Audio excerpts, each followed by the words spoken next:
Welcome back to RGR Craft. I'm Ryan, and this is us going rogue on the craft beer and brewing industry, as well as we'll throw in a little bit of spirits from time to time too. Wanted to bring you this one from outdoors because it's a nice weekend and we are definitely isolated. You can see back here as to today's topic is Picobrew. What went wrong, what it means, and what going forward might we see about it. And I want to throw a shout out right away to the Picobrew community. Specifically over on Picobrewers on Facebook, as well as picobrewers.org, which is the new spot that you should check out if you have a machine or you're looking at a machine to try and get into what Picobrewing is. And today, cheers, this is my triple made on the Picobrew. This is Belgian triple, pretty standard recipe, but something that I've done lately here on Pico.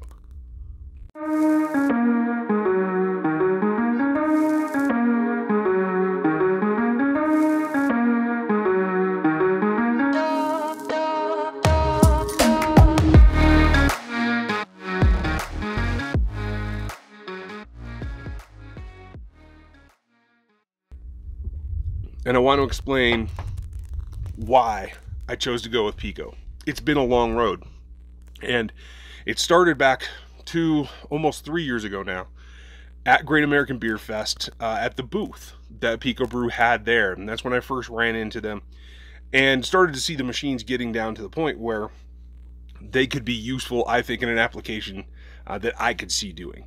For those of you who don't know what Picobrew is yet, or you're new to this channel, make sure you hit that sub so you find out more. But also, Picobrew is a set top, a countertop box that will brew for you.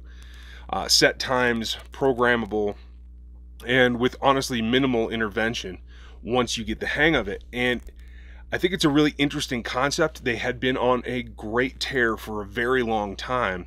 From a Kickstarter all the way up to multiple machines, and then things kind of broke loose. And the way that I understand it, the way that I've been observing it, is since I started talking to Picobrew, at least their product managers and things that I met at some of the festivals starting in 2018, it is a road that kind of got off track. I think they got distracted by trying to get too diversified into too many different areas. Yes, it's nice to be able to make cold brew coffee, not necessarily what you're buying a piece of equipment to brew with. Yes, it's a similar concept, and that's great, but it doesn't always work that way. And I think that's what ended up costing them their viability in terms of company. And now we know that they've been bought by their funding group.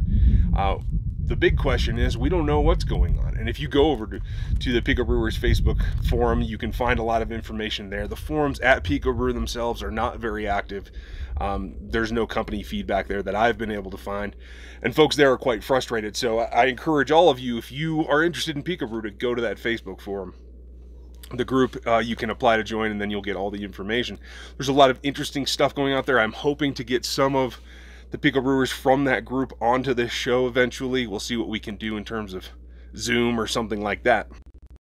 But the whole concept is to make beer easily more replicatable. And I eventually, and you'll see some brew day videos coming up here as I've filmed them and I'm in the process of editing, how I've gone about doing the recipes and doing the brews. And the nice thing for me is that I'm trying to take my game up a few notches. I'm trying to improve the beers that I'm making through trial and error, and being able to not spend as much hands-on time in a given brew day and be able to experiment with ingredients, with process, with what temperatures I'm mashing at, etc.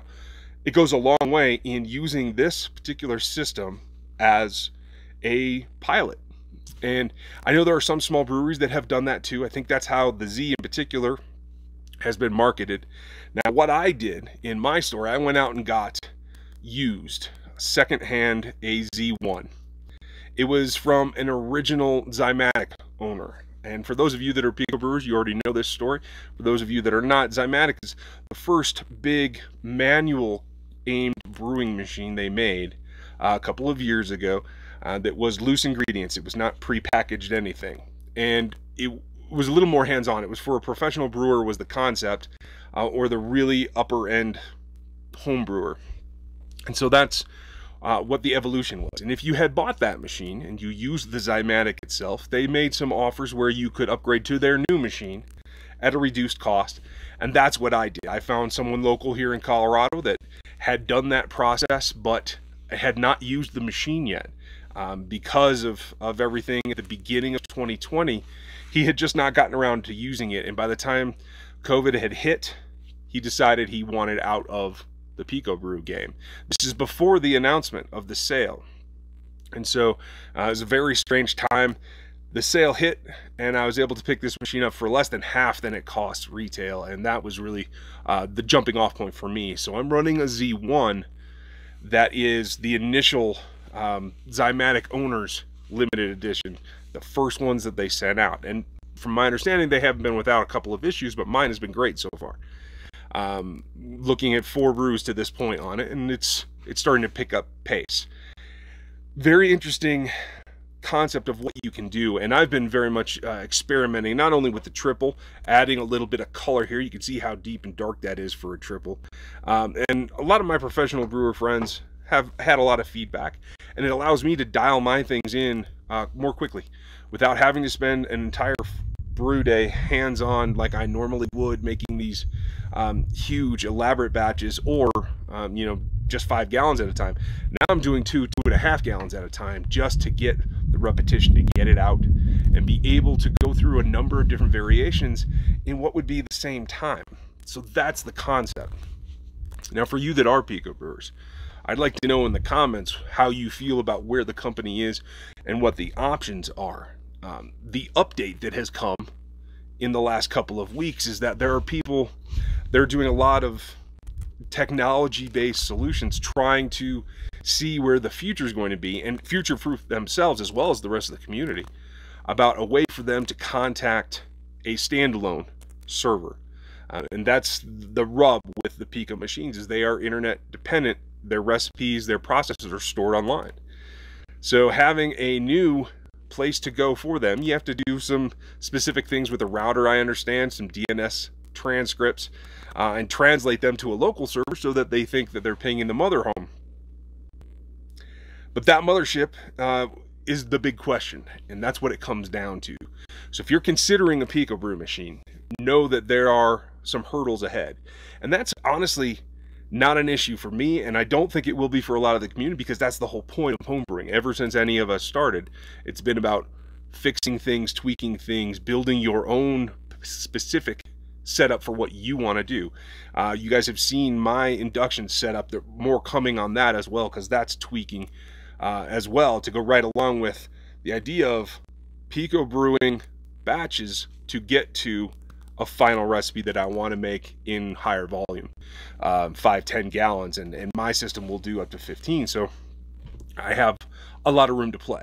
So for Andy Johnson in particular, thank you for your conversations about what's going on with the company, and because they have this question mark hanging out there about what's going to happen, these alternatives are popping up that could be very, very useful. Now, it's possible that the company comes back and servers stay on and they're all good and they've restructured and redone how they're going to be in business. The interesting part is going to be, is that going to include going forward with the machines that are already out there? That's the big question. We've seen sales going on both in the warehouse down in Renton in Seattle, as well as at the headquarters, getting rid of a lot of on-hand merchandise that leaves the question mark as to how much farther they're going to pursue the business plan of providing these machines. Now that's all well and good, except for the fact that it leaves people a little bit more back in that DIY mode, and that's something that I enjoy doing. I think is going to be a challenge going forward, and that's why I'm going to have a whole series on this channel, on the podcast as well, about what's going on with this process of keeping these machines moving forward and running so that people can continue to use them.